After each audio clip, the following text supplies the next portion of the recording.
Half a pound of tuppenny rice, half a pound of treacle. That's the way the money goes. Pop goes the weasel.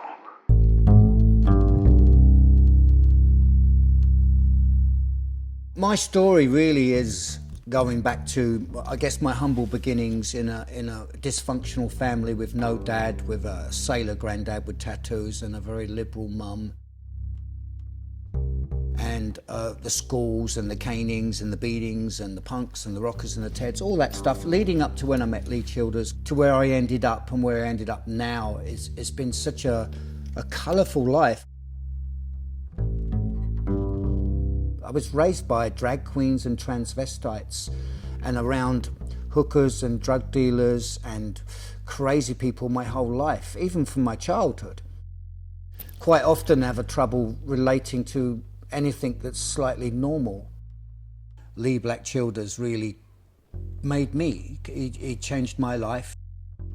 He came and he met me and he said, you know, you're perfect, darling. He's sort of American, very flamboyant, sort of a la Quentin Crisp, you know, kind of, you know, character in a sharkskin suit with blue hair. Unbeknownst to me, he'd just come off the Anarchy in UK tour with the Sex Pistols, the Clash, the Damn Susie, Don Letts, and I didn't know any of this. I was a French polisher training to fix and polish furniture on Hackney Road with my teddy boy friends.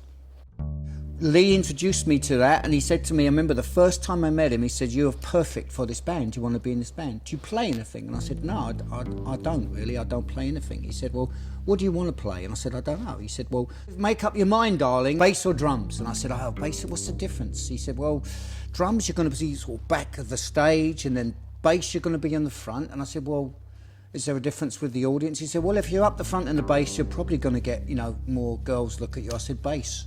So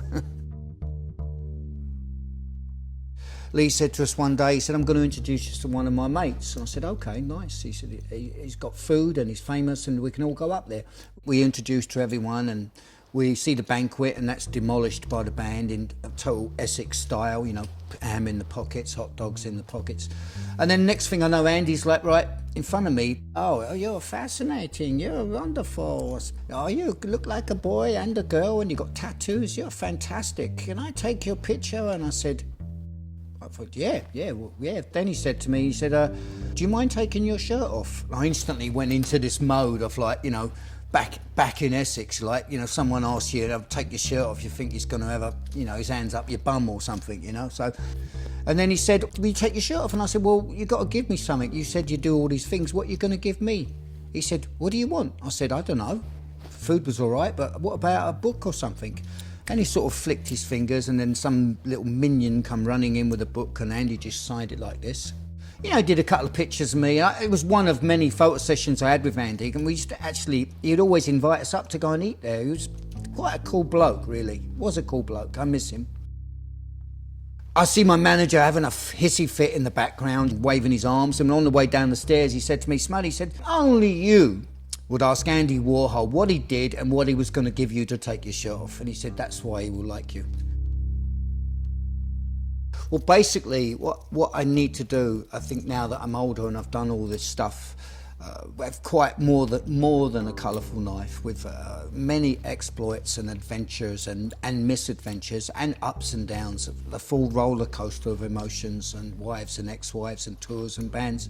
I think in this book, I don't think I'm going to be able to protect the names of the innocent, and I think you can pledge for the book to be made, or you can pledge not to be in it, which might be better for some people. I would like to change certain things in my life, but then again I think, bollocks, why? You know, I am who I am. I've been very, very, very lucky and fortunate. One, I'm still alive. And two, I can tell the stories that I've lived, and I think I've got some stories that people hopefully will be interested in. It's been an exciting journey and it's not over. Often people say to me, Smuddy, you know, what are you going to do when you grow up?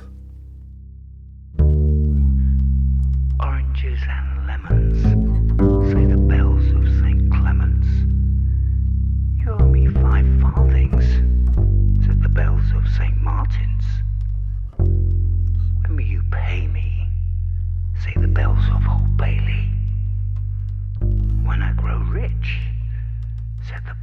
of Shoreditch. And when will that be?